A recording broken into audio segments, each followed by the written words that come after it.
Buenos días, les saluda el abogado Joel Benítez Díaz. Esta es una exposición en virtud de un acontecimiento histórico en la ciudad de Moquegua, Perú, conocido como el Moqueguazo, que se dio en el mes de junio del año 2008. Vamos a aplicar en este caso el método de René Descartes en su libro Discurso del Método, que decía que el método es un camino, es un instrumento, es un mecanismo para llegar hacia el buen sentido. Y para esto tenemos que desglosar términos. Y esto lo vamos a hacer en la exposición del día de hoy. Vamos a empezar. ¿Qué es el canon minero? El canon minero es la participación de la cual gozan los gobiernos locales, es decir, municipales, provinciales y distritales, y los gobiernos regionales del total del ingreso y rentas obtenidos del Estado por la explotación económica de recursos económicos, ya sea metálicos o no metálicos. Jean-Jacques Rousseau, en su libro El contrato social, afirmaba que el Estado es un contrato social cuya única finalidad es preservar los derechos naturales de los individuos. Y esto coincide con el artículo 1 de la Constitución Política del Perú, llamada también Carta Magna o Ley de Leyes, que la defensa de la persona humana y el respeto de su dignidad son el fin supremo de la sociedad y del Estado. ¿Cuál es la finalidad o para qué sirve el canon minero? En el numeral modificado por el artículo 2 de la Ley 30.848, publicado el 20 de septiembre del año 2018, cuyo texto es el siguiente, cito el numeral 6.2, que dice textualmente: los recursos de que los gobiernos regionales y gobiernos locales reciban por concepto de canon minero serán utilizados para el financiamiento y cofinanciamiento de proyectos u obras de infraestructura de impacto regional y local respectivamente, a cuyo efecto se establecen las cuentas destinadas a estos fines. El numeral modificado por el artículo 4 de la Ley 28077, publicado el 26 de septiembre del 2013, cuyo texto es el siguiente, voy a citar el inciso 6.2. Los recursos de que los gobiernos regionales y locales reciban por concepto de canon minero serán utilizados exclusivamente para el financiamiento o cofinanciamiento de proyectos u obras de infraestructura de impacto regional y local respectivamente, a cuyo efecto establecen una cuenta destinada para esa finalidad. Los gobiernos regionales entregarán un 20% del total recibido por el canon a las universidades públicas de la circunscripción, destinado exclusivamente a la inversión en investigación científica y tecnológica que potencien el desarrollo regional. El canon petrolero mantiene así las condiciones actuales de su ejecución, según la norma, y de conformidad con el artículo 1 de la resolución directorial número 053-2004-EF76-1, publicada el 17 de diciembre del 2004, las universidades públicas que reciban transferencia de los gobiernos regionales en aplicación al numeral 6.2 del artículo 6 de la Ley 27506 de la Ley del Canon y su modificatoria, que es la Ley 28077, incorporarán dichas transferencias financieras en sus respectivos presupuestos, en la fuente de financiamiento y donaciones y transferencias del canon de gobiernos regionales y locales. Hay que hacernos una pregunta al respecto. ¿Cuánto me toca de canon minero? El canon minero está constituido por el 50% del impuesto a la renta que obtiene el Estado y que ganan los titulares de la actividad minera por el aprovechamiento de los recursos minerales, ya sea recursos minerales metálicos o no metálicos. ¿Qué es el producto cuprífero? El producto cuprífero en términos químicos se le conoce como aquel producto que contiene cobre, ¿no? Es necesario también enlazarlo con un tema muy importante, que es la prisión preventiva. La prisión preventiva es una medida cautelar provisional inserta en un proceso penal y en cuya virtud se priva de la libertad a un imputado en forma indefinida, sin que dicha privación constituya una condena o una pena. Hay juristas que afirman que la prisión preventiva es un anticipo de pena, lo cual personalmente no estamos de acuerdo, ya que la prisión preventiva no confirma la culpabilidad del imputado en el caso de una sospecha de forma obligatoria al terminarse la investigación, sino que es una medida cautelar y como tal tiene por finalidad preservar o prever el correcto descubrimiento de la verdad en base a los hechos ocurridos y a la secuencia del caso en un determinado hecho o acontecimiento jurídico.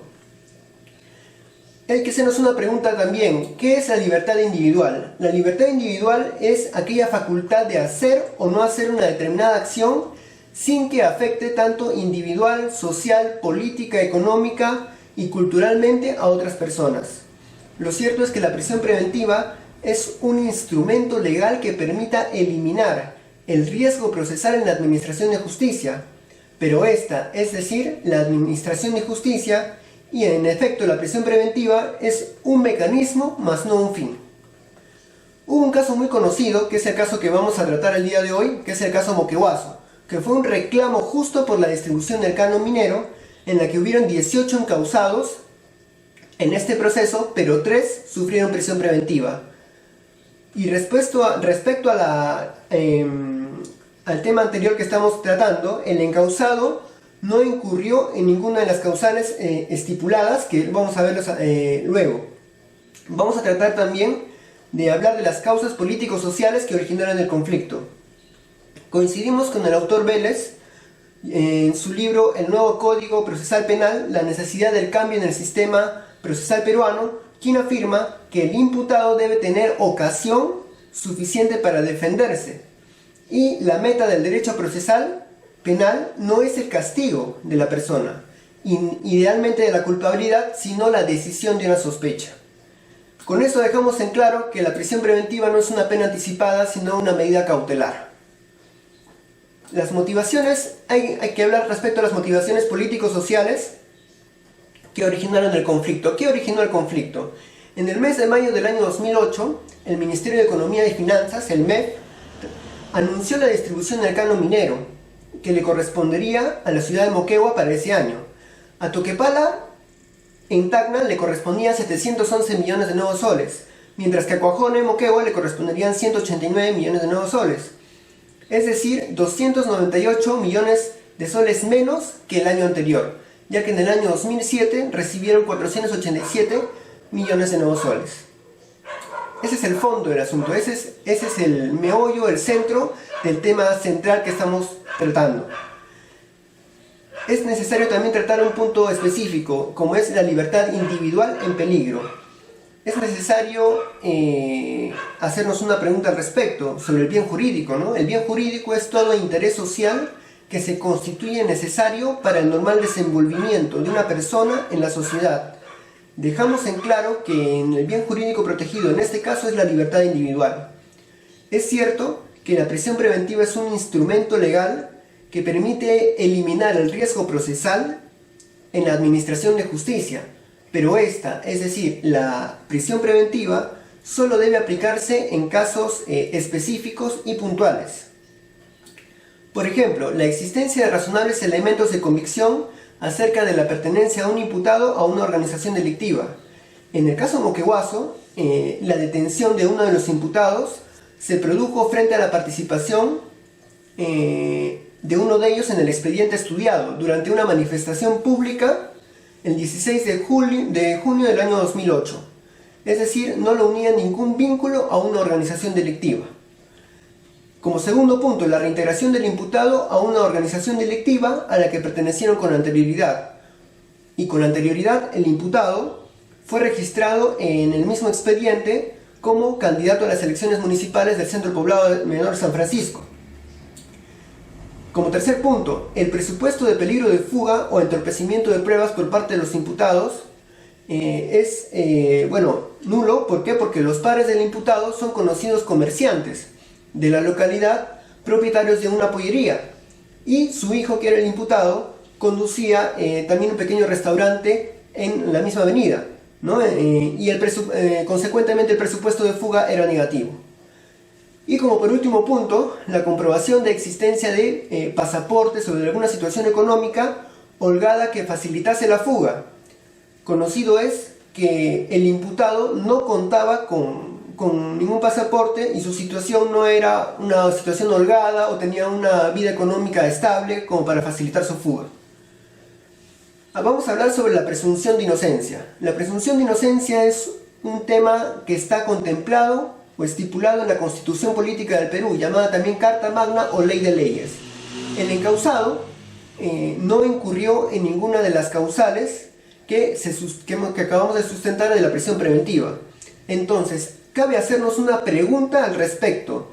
¿Dónde quedó el concepto filosófico de presunción de inocencia? ¿Acaso nuestra normatividad vigente no establece este principio jurídico como una condición?